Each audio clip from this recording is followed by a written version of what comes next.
Ngayon, sino una nyong gustong unahin? Oh, si Roque? Ang singhot dyan, itigil na. Oh, si Roque? O sige, kay Roque tayo. Bago tayo kay Baste. Naku po, hindi pa din pala natitigil itong bakla. Ay, itong si Roque na ito. Kasi naman kayo, mabanggit ko lang yung pangalan na Roque, sasabihin nyo na bakla. Hindi ako naniniwala na bakla nga ito. No? O yeah, si Ma'am Chris Rose, o tingnan mo. Hindi ako naniniwala na bakla si Harry Roque. No, dahil mga kababayan, matigas ang boses niyan. Oh, matigas ang boses niyan pagka nagpapataples ng kapwa lalaki. Pakinggan ho natin ang nakanganga na si Roque. Binubuo ang Marcos Jr. administration. Abay, baka busy pa rin party ng party. At busy pa rin ang singhot ng singhot dyan. Itigil na muna yan. Sos Mariosep. Or kung talagang hindi Ano ba yun? Tagal-tagal na bumabanat. Paulit-ulit lang. Ano? Tagal-tagal na bumabanat ni Roque. Kay Pangulong Bongbong Marcos paulit-ulit. Sumisinghot. Nagpa-party-party. Ay, hindi na pala nila nasasabi yung weak president. Ano? Hindi na nila nasasabi nung mga DDS na weak yung presidente natin ngayon. Eh bakit to mga kababayan? Eh yung nagsabi nung weak president, ayun po nandoon na sa oblo eh. At mukhang malabo pong makalabas. Pero wag kayo.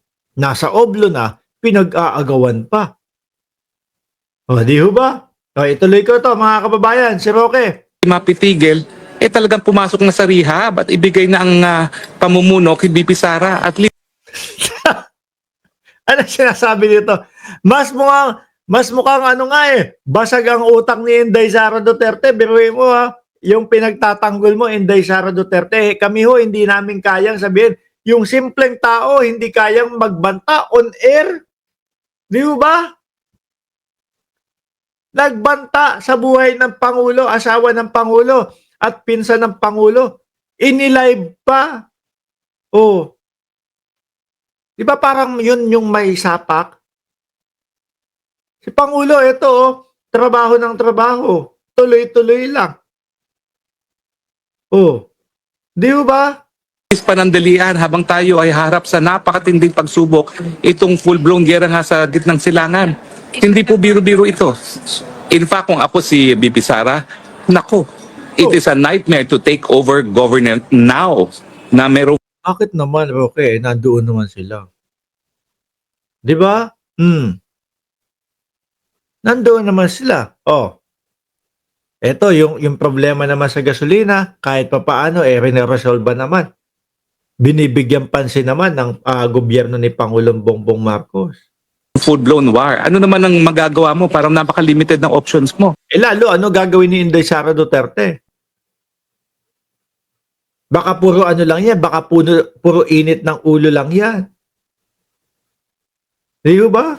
Siguro magagawa ng gobyerno na lang talaga is bukod doon sa maghanap ng alternatibong sources at talagang tutok ang salapi para sa mga ayuda dahil inaasahan natin na talagang tataas ang presyo ng lahat. Bakit ganun? Mainit ang ulo nila doon sa ayuda.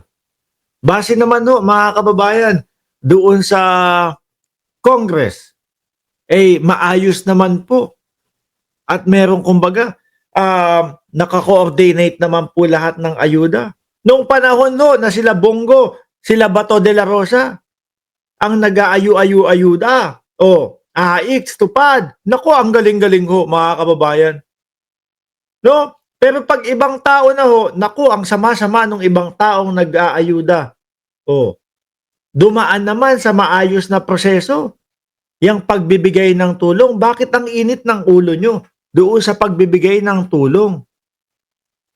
Di ba? Kapwa natin Pilipino, yung mga nakikinabang doon sa binibigay na tulong, bakit ang iinit ng ulo nitong mga ito? Samantalang nung sila ho, mga kababayan, nung namimigay ng AX, tupad, ayuda, mababait daw silang tao. Ibig bang sabihin, kapag hindi kayo yung nagbibigay, salbahe yung ibang tao nagbibigay. Wag ganun. Di ba? O, gagalit sa iyo tuloy si John Barbosa. Hindi ko nababasahin. O, tuloy. Magbigay ng pag-asa na kung tayo ay nagsasama-sama bilang isang bansa, pwede natin maibsan yung itong kahirapan na parating at pwede tayong manaig dito sa panibagong pagsubok na naman na haharapin natin itong giyera ng gitnang silangan. Pero yun nga po, no? Much as Inday Sara would consider it as a nightmare to take over government now, Bakit hindi naman makaka-take over din? Ano muna? Lagpasan muna itong mga impeachment. Lagpasan muna itong mga ICC. O, lagpasan muna yung kakaharapin na kaso. Di ba? Kakaharapin kaso kung sakaling itong impeachment hindi pinalagpas nila Chis Escudero. Plunder ang isa sa kaharapin ng ating Vice Presidente.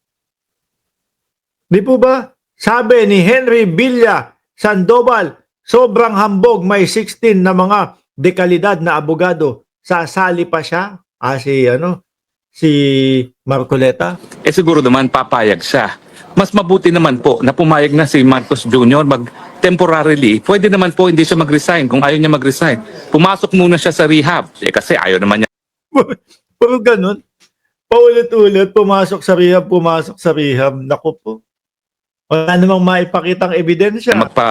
magpa-hair follicle test. Pero at the same time, nandyan ang ebidensya. So ina-assume ko na Naku, si Roque na lang ang naiwanan po sa hair follicle test, mga kababayan. Yung iba po wala na, hindi na makahirit. Bakit po? Nahalata, nabuko na yung kanilang yung kanilang ebidensya o kung ano man, yung video na ginawa nila, walang katotohanan. Si Roque na lang ang paulit-ulit pa na hair follicle test, tsaka si Baste, tsaka yung si Pulong. gumagamit siya. Kung talagang gumagamit siya, ay nako, maintindihan po ng taong bayan kung siya magpaparehab. At habang siya nagpaparehab, ibigay muna niya yung pamumuno kay Inday Sara. And much as Inday Sara would hate it, kasi ano naman ang gagawin mo kung ganito ka talagang kagulo at wala talagang pagkahandang Ano din gagawin ni Sara Duterte? Mag-iinit-init ng ulo. Nakita mo nga, palabas-labas ng bansa, pabalik-balik ng ICC. O di ho ba?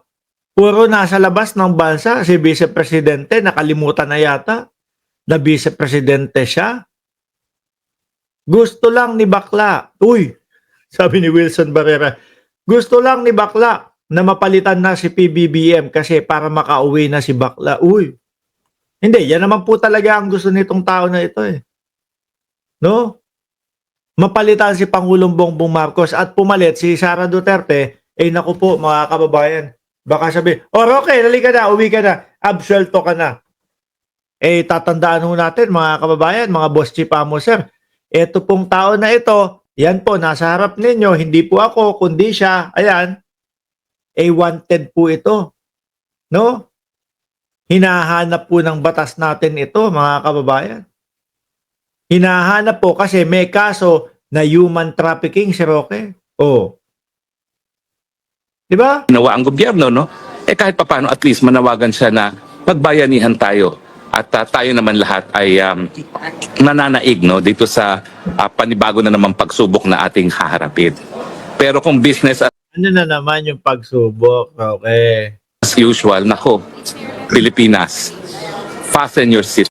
Ang sabi nga nung mga malalaking mga negosyante, dapat ituloy ang impeachment. Kung hindi, makakasira ito ng tuluyan sa ekonomiya ng Pilipinas. Roque, sabi ni Sir Eseng Mariano, stress na yung bakla na yan. Kaya wala na sa sarili yan. Naku, ini-interview, no? Doon sa bilyonaryo. Iba na yung muka. With matching napakakapal na ng eyebag. Paano ho mga kababayan? Pag ito natulog lang, pumikit lang ho ng konti ito, naku po, baka mamaya biglang ano nangyari? Ba't aarestuhin niyo ako? Okay, kukunin ka na namin. Bakit? Wala ka ng asylum. Nako, denied na daw yung asylum mo. Kukunin ka na namin. Manggagalaitin na naman ho, mga bossing. Bring home Harry Roque. Palit daw si Bato. Papunta doon sa sa ICC, sa Hague. Oh, tuloy. Still, talaga pong this is a sinking ship. Kung talagang matuloy ang full-out war sa buong gitnang silangan, kung saan tayo po ay nakasalalay para sa 90% ng ating requirements para sa ating enerhiya. Sige nga, Roque, paliwanag mo sa amin ng todo. No, sa susunod mong vlog at sa susunod mong mga sinasabi, ipaliwanag mo ng todo. No? Kung paano maaapektuhan. Ay, wag kang mag-alala, boy, ay, enerhiya sa Pilipinas. Nandiyan naman si Boy Kuryente. Mamaya topic natin si Boy Kuryente, no? Si Kuryente King. Oh. Fasten your seatbelt. Dahil unang-una, wala po talagang Nananakot na naman si Roque. Ano po? Nananakot si Roque para humag-aklas yung kapwa natin Pilipino. Nako, PBBM, wala kang ginagawa. Ito na, yung sinabi ni Roque. Kala niya may maniniwala. Akala ho yata nitong tao na ito, ay lahat DDS ang tao sa Pilipinas. namumuno ngayon sa ating bayan. For whatever reason it is. Ang duda ng marami kasi bangag ang presidente. Sinasabi ko nga, I'm giving him the benefit of the doubt, kaya nga dapat magpa-hair follicle test. Paulit-ulit. Puro ganon.